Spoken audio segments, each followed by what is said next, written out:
আসন্ন বিধানসভা নির্বাচনের প্রাক্কালে নিরাপত্তা জোরদার করতে রাজগঞ্জ ব্লকের বটতলা এলাকায় কেন্দ্রীয় বাহিনীর উপস্থিতিতে নাকা চেকিং চালালো পুলিশ।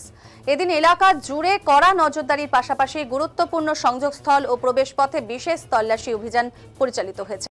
কেন্দ্রীয় বাহিনীর সহায়তায় বিভিন্ন পয়েন্টে অবস্থান নিয়ে পুলিশের একের পর এক ছোট বড় যানবাহন থামিয়ে কিন্তু তল্লাশি চালানো হয়েছে।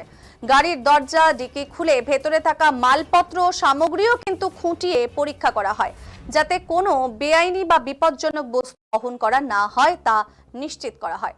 পুলিশের সূত্রে জানা গেছে, ভোটের আগে সম্ভাব্য নাশকতা বা অপ্রীতিকর ঘটনা এড়াতেই এই বাড়তি সতর্কতা নেওয়া হয়েছে। নিরাপত্তার স্বার্থে আগামী দিনগুলোতেও এই ধরনের নজরদারি ও তল্লাশি অভিযান নিয়মিত চালানো হবে বলে প্রশাসন সূত্রে জানানো হয়েছে।